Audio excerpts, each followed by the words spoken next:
Good morning, everybody. It's Thursday morning. Hope you're having, the start of a good day.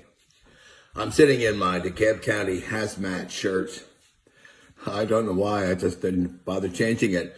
When I had my former parish, St. Bede's in Atlanta, we were there during the great 9/11 catastrophes and the first responders, and I realized that DeKalb County firemen often they got a food allowance, but often they had to pay for their own food. They had a little black and white TV with aluminum foil on the rabbit ears, and they had a lot of, away from their families, many of them had to have second jobs. And so we started, as a congregation, buying a big dinner. I forget the name of the restaurant that catered it. We often made covered dish and bought for Thanksgiving and Easter and Christmas and special birthdays, the Super Bowl, all of those things where those men and women, paramedics and firefighters, were in their units, and we brought a lot of food and had a lot of wonderful times, and they gave us hazmat shirts. I can't wear it in public because people think I'm a retired firefighter and they want me to tell them about this guy or that guy, and then I realized that I can't do it. Anyway, finishing up a little bit, unhappy people have lost touch with what is good in their lives. I suspect that's true. Somebody asked me once, what are the two most important questions that you say every day, that you must answer every day? What are the two most important questions? And the first one is, which we must ask as soon as we wake up in the morning, what am I looking for? I don't know if you're like me. I've got to go into another room and say, what am I here for? What am I looking for? But what am I looking for? It's a life question. What am I looking for? I guess another way of saying is, what do I want? Maybe what do I need? That's the first question. And the second question we seem to be asking subconsciously and constantly is, what should I do as we face things that happen to us? They come in different forms to different people, but they're much better questions than asking, why me? Why me? Or some variation thereof. What am I looking for? What should I do? Positive thinking, very, very difficult. We get into negative thinking pretty quickly. We are in a survival culture, and we are in a fear-filled anxiety world. And it's not a vicious world, but Mary and I watch the news, or I don't like to watch the half-hour news in the evening because there's nothing but bad news. David Muir was on last night, and of course they talk about the funeral of George Floyd, sad. They talk about police brutality, sad. They talk about the COVID, very sad. They talk about the voting lines, very sad. They talk about the malfunctions in the poorer districts where the voting machines, and in the districts of minority populations, whatever that means, and it's all happened there. And people get up and say, well, it took me 3 hours to vote in my area, but then I went to a larger white area and there were no lines at all, and I wonder what that, and it's all very sad. And then at the end, they put a little positive story about some little child, happily, lovely, who makes masks for and it just goes on and on. And so we live in a very, I don't know, in a darker time for some reason. And how do we get out of this darker time? Because the time's not going to change. The environment's not going to change.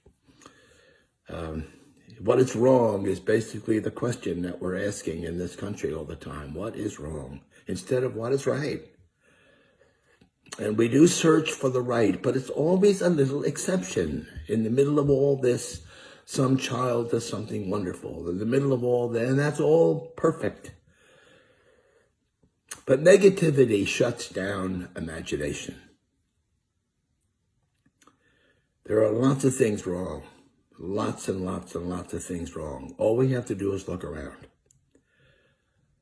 But where is the door that leads out? Where is your escape route?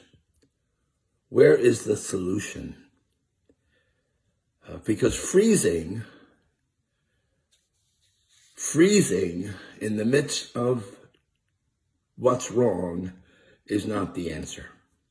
When I was in graduate school, I had to take a course in psychology. I'm not a therapist. A lot of priests are. A lot of priests have a subordinate career or a post-retirement career in marital family counseling. I just never thought I was very good at that. I'm really not a therapist, but I had to take the class. And I learned a couple things in that class. One is that unhappiness is different from suffering and even pain. Suffering and pain tend to be emergent. They tend to be over this event, something happened. The worst suffering we've had as a family, we've had it 5 times, the death of our dogs. We've had 5 dogs over our long and exciting marriage, and they've all died. Obviously, we don't have any now. I wish we did. You bond with the dog. I had a beautiful Chow golden retriever, the last real dog we had, the last guy. And I was captain of the football team at the school. And I would leave the house at 4:30 or 5 o'clock to go with the team and sit with the team. And wouldn't get home till 11 o'clock at night, sometimes after the post-game festivities. And that dog would sit at the garage door when I left, and he would sit there till I came home. And when he died, it was sad. Something about pets. Well, the suffering is something that's emergent, but unhappiness is more a result of chronic clog of malfunctions that are opted for almost every day. So I had to take my exam. My exam was going to be a role play.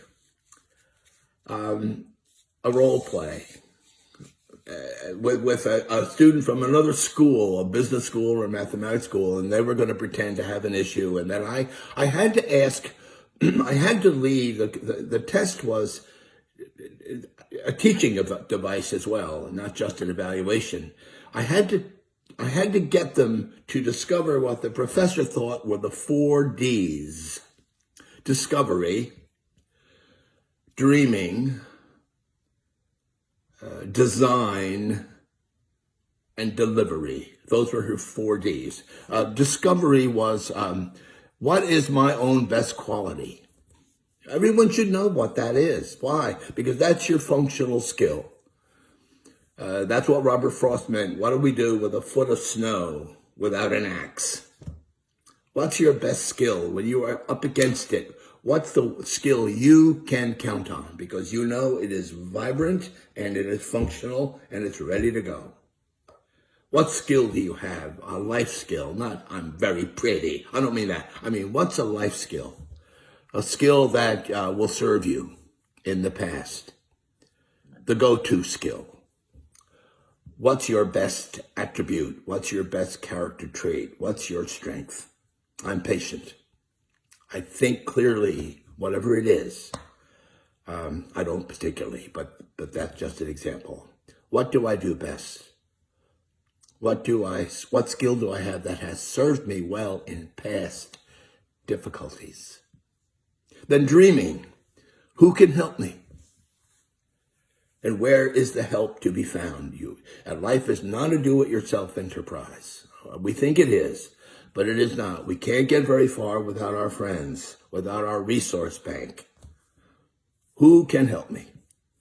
And you see, when you dream, you begin to bring another person into it. So the discovery is one person, just yourself. But by the time you get to the dreaming, the professor said, you get 2 people, sometimes more.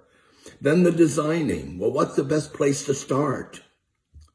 What's the best approach to the solution? What's the foundation? What's the thing we have to think about? And then lastly is deliverance. What's your first step? What's your second step? third, fourth, fifth, and then what's the last step? And we had a fishbowl experience, and I just was remembering all this after 88 years, whatever it is. We're just remembering all this. We had a woman in the class, Hilda Greenleaf. Oh, it drives me crazy. I mean, these glasses are kind of big, but she had glasses were like huge ovals, and they came out about 8 feet from her face. And she was an urgent kind of student, always raising her hand. And my exam was to formulate for this person from another university, from another school in the university, to come in and sit. And I asked him just 3 questions over the course of a half-hour conversation that was monitored, half-hour conversation, to bring him to discovery, to dreaming, to design, and to delivery, but certainly to discovery. How do you get him to see his skills? Now, the role play was simply that the young man who was 31 years old and married, that was the situation, and he had been sexually abused by a coach back in his high school or grammar school years. And so now he was experiencing some dysfunction in the marriage. And I had to bring my questions. And my thoughts, well, first of all, he came in and we didn't have the small talk. How you doing? Where you from? None of that. And so I was told that he had this sexual dysfunction. And how do I bring him to discovery? And so I said, first of all, we sat down and we talked a bit. And I said to him, when did this start? When did this start? That was my first question. I thought that was a good question. Real good one. Got the conversation going. We talked about 7 minutes. He told me about when it started, 3rd year, 2nd year high school. How did it make you feel? I mean, this is a psychology class. You got to bring in feelings. So I said, how did it make you feel? And he told me, great. And then lastly, I thought, well, since we're in psychology and we're talking about feeling, let's get to one. Did you blame yourself? Meanwhile, Hilda Greenleaf is writing feverishly and distracting me with it. Just, just unbelievable. And so the teacher sent the kid out. He had done his job, and then he asked me how did it go, and I said, well, I thought the conversation was pretty good, blah, blah, blah, blah, blah. And then he said to anybody, Linda, I don't think his questions moved the person to discovery. And I mean, I could have killed her, just killed her. Give me a break. Who will rid me of this woman? And then we talked a little about it, and actually it was true. We didn't really get the guy moving. He came in kind of confused and quite frankly left kind of confused because, to be honest, where did it start and how did you feel and were you guilty of your own issues there? They were just... And so John, the professor said, John, do you have anything you want to ask? I said, yeah, I do. I want to ask Hilda. I want to ask Hilda, what would be your question, Hilda? Oh, please, And she said, when in your life were you able best to cope?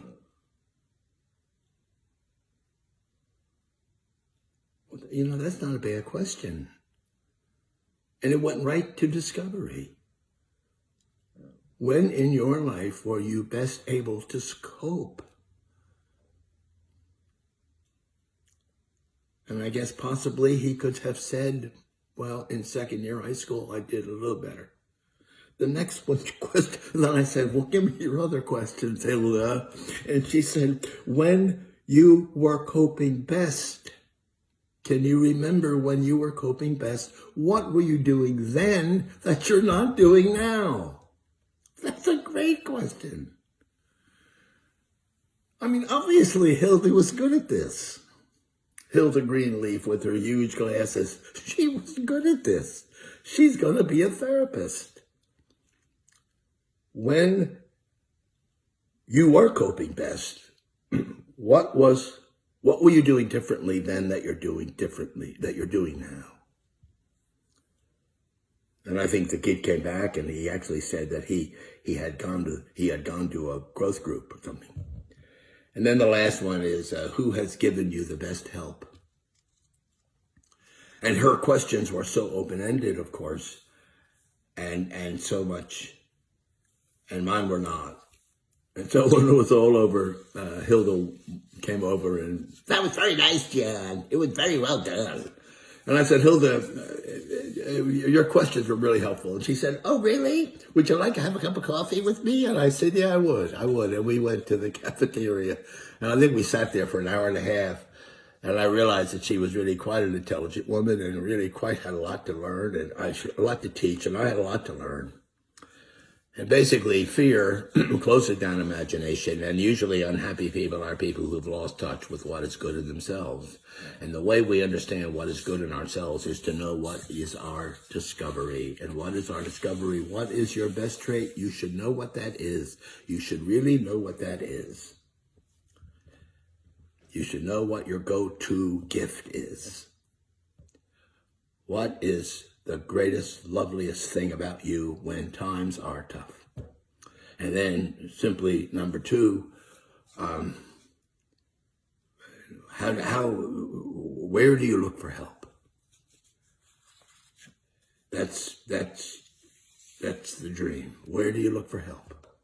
Where do you think your help is? And then your design, where's the best place to start?